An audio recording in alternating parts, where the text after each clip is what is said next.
Tidak banyak yang menyadari lambang sila pertama Pancasila bukanlah bintang, tapi cahaya.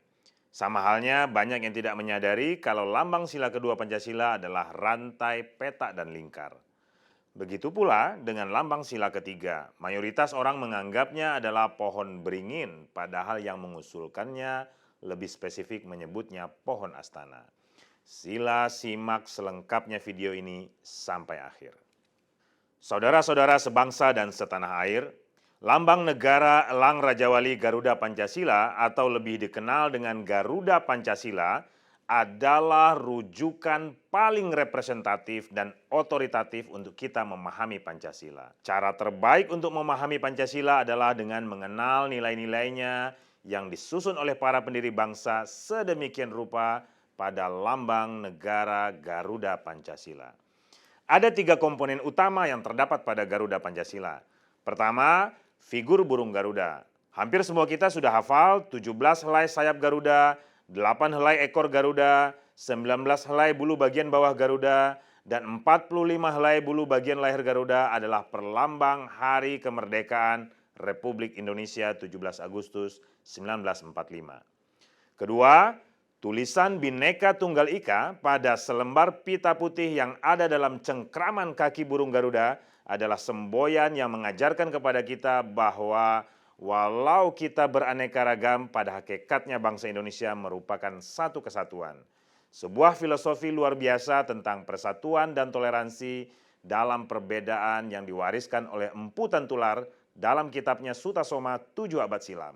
Keragaman dalam persatuan dan persatuan dalam keragaman.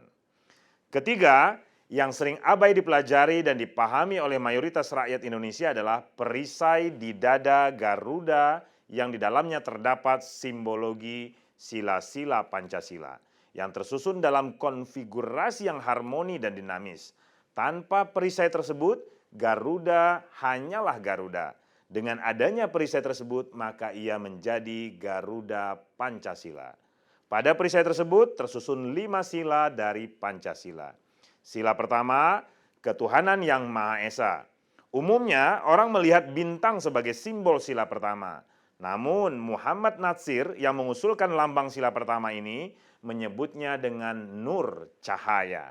Sebuah penggambaran yang lebih akan spiritualitas, cahaya ilahi. Cahaya Tuhan ada di mana-mana meliputi segala sesuatu.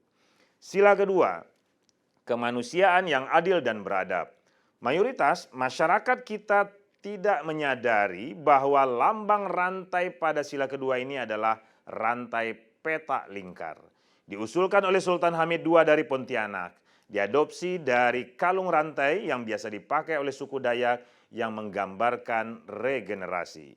Petak melambangkan laki-laki dan lingkar melambangkan perempuan.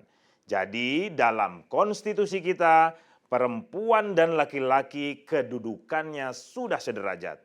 Di banyak bangsa lainnya, kesetaraan gender mungkin baru jadi wacana.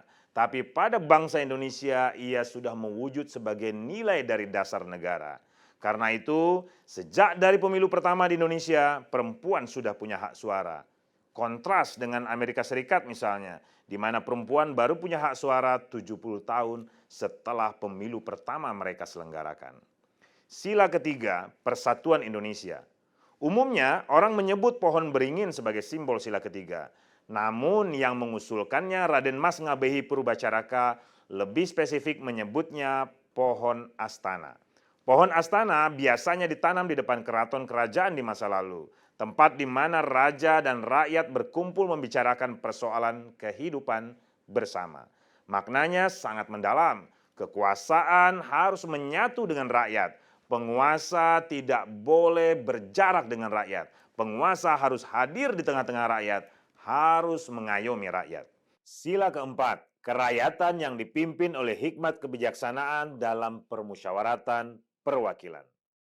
Dilambangkan dengan kepala banteng, diusulkan oleh Muhammad Yamin. Simbol kepala banteng melambangkan tenaga rakyat yang ulet dan tekun. Tenaga rakyat tersebut harus disusun dengan cara musyawarah dengan metode perwakilan. Demokrasi Pancasila bukan sekedar one man one vote, bukan sekedar menang-menangan, bukan sekedar adu banyak. tidak saling menegasikan, tapi demokrasi yang mengedepankan hikmah dan kebijaksanaan. Yang mayoritas melindungi yang minoritas, yang banyak harus merangkul yang sedikit. Sejak ribuan tahun lalu, masyarakat di Nusantara hidup dalam harmoni dan kebersamaan. Sriwijaya dan Majapahit, dua kerajaan besar di Nusantara, tidak dibangun dengan penaklukan atau invasi, melainkan hadir sebagai pengayom dalam peradaban bahari bagi ratusan kerajaan lainnya yang ada di Nusantara. Sila kelima, keadilan sosial bagi seluruh rakyat Indonesia. Ki Hajar Dewantara yang mengusulkan agar sila kelima ini dilambangkan dengan padi dan kapas sebagai lambang kemakmuran dan kesejahteraan.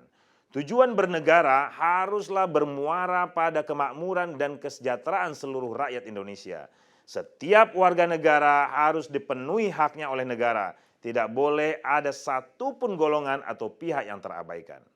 Saudara sebangsa dan setanah air, kelima sila dasar negara kita tersebut disusun dengan harmoni pada perisai yang tergantung pada dada Garuda.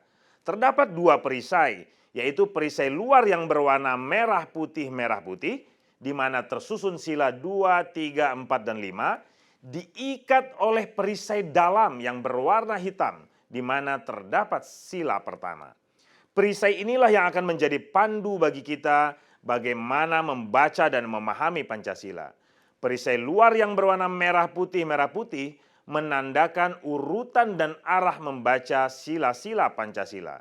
Sila kedua dengan latar warna merah, sila ketiga dengan latar warna putih, sila keempat dengan latar warna merah, dan sila kelima dengan latar warna putih menunjukkan kepada kita bahwa Pancasila harus dibaca melingkar ke kiri berlawanan arah jarum jam.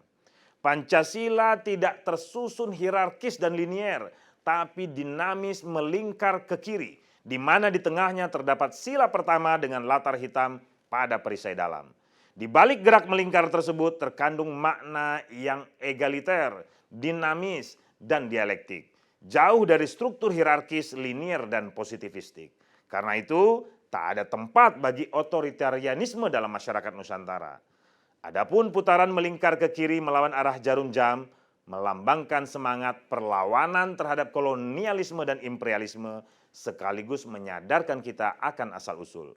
Gerak melingkar ini dalam istilah Nusantara dikenal sebagai gilir balik, sebuah konsep yang diadopsi dari suku Dayak Melayu. Dalam astronomi, kita ketahui semua bintang, planet, dan satelit berotasi melingkar pada orbitnya.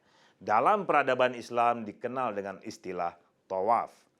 Dalam susunan lambang negara Garuda Pancasila, para pendiri bangsa mengajarkan kepada kita bahwa dalam kehidupan berbangsa bernegara, dalam taman raya internasional, serta dalam kehidupan berdemokrasi mewujudkan keadilan ekonomi, kemakmuran, dan kesejahteraan rakyat, semuanya tidak terlepas dari spiritualitas, simpul yang ada di tengah perisai yang mengikat semua sila, yaitu ketuhanan yang Maha Esa.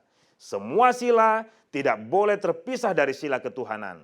Sila ketuhanan mengikat semua sila. Sila ketuhanan adalah nafas dari semua sila, jiwa dari semua sila.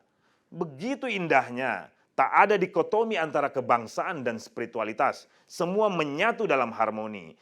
Kehidupan sosionasionalisme dan sosiodemokrasi menyatu harmoni dengan spiritualitas ketuhanan yang Maha Esa. Ketuhanan yang Maha Esa itu pun tidak boleh berhenti hanya semata nilai, tapi harus mewujud dalam tingkah laku, dalam akhlak, dalam budaya. Hablum minallah dan hablum minannas harus satu paket. Hubungan dengan Tuhan dan hubungan dengan sesama manusia tak bisa dipisahkan satu sama lain. Berketuhanan haruslah berkebudayaan. Apa artinya bertuhan kalau hanya saling mencaci, saling menafikan, saling menegasikan? Apa artinya bertuhan kalau tidak saling mencintai sesama? Apa artinya bertuhan kalau kita tidak saling menyayangi, saling menghargai, dan saling mengayomi? Apa artinya bertuhan kalau ternyata perilakunya intoleran dan korupsi? Sekali lagi, berketuhanan haruslah berkebudayaan, tercermin dalam praktek gotong royong dalam semangat solidaritas. Terakhir, Di tengah-tengah perisai terdapat garis horizontal hitam yang melambangkan Indonesia adalah bangsa yang berada pada orbit khatulistiwa. Dengan kesadaran bahari dan pengetahuan astronomi, masyarakat Nusantara mengarungi samudera sejak ribuan tahun lalu. Nusantara adalah masyarakat maritim terbesar di dunia. Menangkan Pancasila, perhebat gotong royong, panjang umur, solidaritas.